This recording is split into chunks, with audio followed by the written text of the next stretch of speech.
The geek has truly inherited the earth. Just take one look around our current pop culture landscape and you'll see it dominated by superheroes, video games, and Star Wars. Geek culture has unarguably become mainstream, and when it comes to quantifiable popularity, no modern rock band, painter, or architect has anything on the latest Avengers film. But it was not always this way. You see, I'm a millennial, born in the late 1980s, and that means I'm old enough to remember a time when being a nerd was not seen as cute or cool. In fact, it was downright shunned. See, way back in the early 20th century, it became standard for all kids to attend high school. This created a teenager culture. In fact, the term teenager didn't even exist until around the 1930s. And as with any culture comes hierarchy. So naturally, the physically fit and attractive teenagers with an aptitude for athletics, aka jocks, were at the top of this food chain, pitting the less attractive, more academically inclined people at the bottom. And these were the nerds. And for whatever reason, nerds, or geeks, tended to be less interested in physical activity and more interested in spending their leisure time immersed in science fiction or fantasy, thus stigmatizing these genres in the eyes of the cool kids. Throughout the rest of the 20th century, the geek was stereotyped in all forms of media as a social loser, somebody you didn't want to be, somebody you didn't want to fuck. My junior high friends and I were forced to completely bury our enthusiasm for Transformers and Star Wars at the risk of literally getting our asses kicked by our peers. I still remember the day I tore down all my childhood Star Wars posters. I even remember hiding my nerdy interests from my first two high school girlfriends for well over 6 months each. It was a hard time. Basically, sports and music were the only two categories a young man was allowed to devote their enthusiasm to if they wanted any kind of social status in the early 2000s. So, when did it all change? What happened? And why? Well, today I want to explore those questions and discuss why I believe the reign of the geek is possibly coming to an end. First, let's get to the question of why. Why did geek culture become full-on pop culture? Well, I actually think there's a pretty straightforward explanation for this. Simply put, the 90s kids grew up, and the 90s kids were nostalgic. And why not? The 90s kids had great childhoods, maybe the best. Cell phones were still just a thing people only used on TV, and the internet was just some neat toy on their parents' computer. Video games were a fun pastime you played with your buds in the same room. And the 90s kids were still able to explore the outside world without any hawk-like adult supervision, while at the same time waking up every Saturday morning to super fucking awesome cartoons.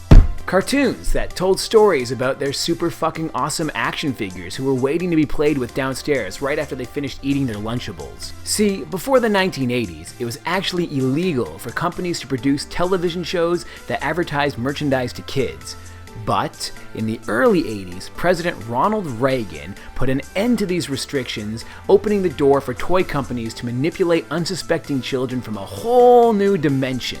And well, God bless America, because that was why Western media saw an onslaught of really cool action fantasy cartoons come out of nowhere. Thundercats, Transformers, G.I. Joe, Ninja Turtles, they were all just half-hour-long action figure commercials. But despite their cynical origins and objectives, they were mostly pretty awesome. Now, many of these 80s cartoons were made on the cheap and looked pretty crappy, even for the time. But I think the writers for these shows were forced to flex their creative muscles in order to come up with workable storylines.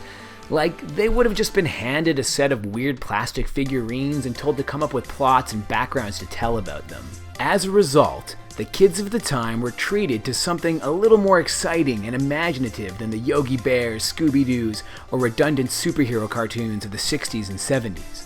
This new kind of cartoon was action-packed and exciting with stakes and drama, because many of the toy lines they were based on featured 2 or more warring factions, or a good versus evil conflict. And so, this unsuspecting generation of children fell in love with these cheaply produced half-hour cel-animated adventures. And then, when the kids of the 80s and 90s became full-fledged consumers with their own disposable income, this created a burgeoning nostalgia market.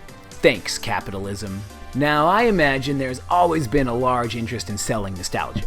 But you gotta admit, things really seem to have been ramped up for the millennial generation. Anyway, this is why we have so much nerd shit thrown in our faces these days. Gigantic comic expos, movies that make $4,000 trillion on opening weekend, Funko Pops.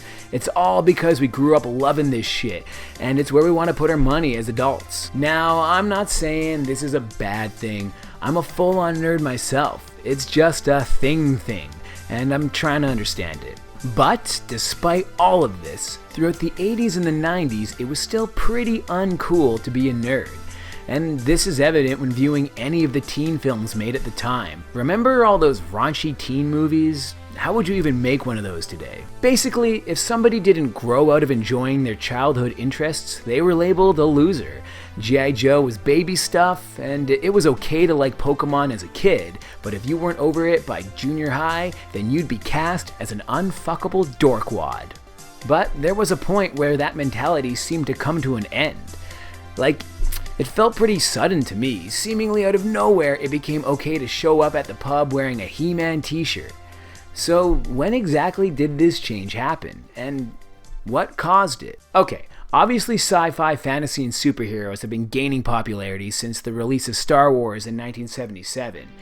Throughout the past 3 or 4 decades, there have been countless financial successes in all of those genres. But I'm here to argue that there was a specific point that not only tipped the balances in favor of geek culture, but ripped open the floodgates for a torrent of nerdy mojo to flood into the world and create the hyper-geeky landscape which we live in today.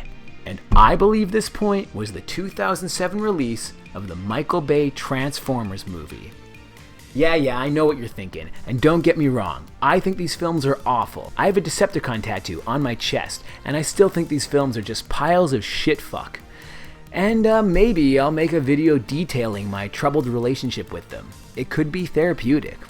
But I stand by my diagnosis. It was the 2007 live-action Transformers movie that took geekiness from kinda cool to the most profitable avenue in Western pop culture. See, the Transformers is extra geeky. While Spider-Man and Batman were kinda geeky, our boomer dads still read those comics as kids, and there was nothing overly outlandish or weird about those franchises from a normal person perspective. Normal people get superheroes. Hell, even Lord of the Rings is pretty accessible to the average moviegoer, but the Transformers was geeky on a different level. It was a kid's property with a very strange and intricate lore. It was about cars that turned into robots and punched each other. I remember thinking it would never get made into a movie. I always figured normal people would just think it's too ridiculous. But yet, there came along a serious attempt at legitimizing the Transformers with the full-on blockbuster treatment. Having something like the Transformers taken seriously by big-budget film studios really changed the game for nerds. And say what you want about the film, it was a huge hit. Theaters were sold out everywhere, and all of a sudden we saw people driving around with Autobot decals on their cars, quoting Optimus Prime, or working out at the gym with a Megatron tank top on. It made the geek not only acceptable, but full-on cool. And the success of Michael Bay's film had ripple effects. Almost immediately after we saw the release of the G.I. Joe movie, then a Ninja Turtles movie, and of course, the beginning of the Marvel Cinematic Universe. Nowadays, we have over 20 Marvel movies to choose from, but it all started in 2008 with the release of the first Iron Man. People often forget, but Iron Man used to be pretty obscure. Not even I knew much about him before Robert Downey Jr. took on the role. He was like some dude that showed up sometimes in that 90s Spider-Man cartoon and was kinda cool. And I would argue that the success of the Transformers allowed for Iron Man to happen. It gave movie studios more confidence in funneling resources into super geeky films, thus making them generally better and more pleasing to a larger audience. Oh yeah. I guess I'll mention the debut of the sitcom The Big Bang Theory also probably helped push geek acceptance forward, but I've never watched that show and I think it looks kinda dumb, so I don't feel like talking about it. Now, I believe a lot of those cool kids who gave shit to the geeks playing with their Yu-Gi-Oh cards at recess still secretly loved all that stuff. They just hid it, kind of like I did. But when the Transformers film was a giant success, that basically made it safe for everyone to come out of the nerdy closet. And that's where we are today. Geeks prancing in the streets, singing songs of liberation. However, here in the year 2020, I feel like we've reached peak nerd. And here's why. Movies like The Rise of Skywalker and Avengers Endgame were both marketed as endings to their multi-film storylines.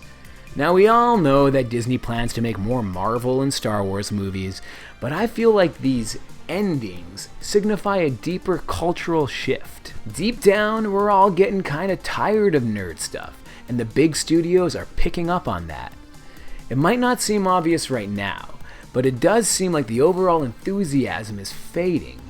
It's become clear to many of us that geek culture has become just another blunt tool of capitalism. The heart and soul of what made comic books and sci-fi special has been replaced by corporate greed. The movies themselves have become repetitious. There are only so many ways we can watch a superhero do a backflip before we all start to crave something with more substance. Comic expos were once really cool places where people could come together and celebrate their unique and quirky interests. But now, those who remain enthusiastic seem to be for more narcissistic or competitive reasons, while others just seem to be showing up out of some fading obligation. Online discussion about anything from Luke Skywalker's coolest outfit to the Deep Space Nine music score will often devolve into hostile name-calling and even political argument. Being an open and out geek just isn't fun anymore. Personally, I'm ashamed, but for different reasons than when I was 14. However, I do see hope on the horizon. There does seem to be a larger demand for real thought-provoking genre content.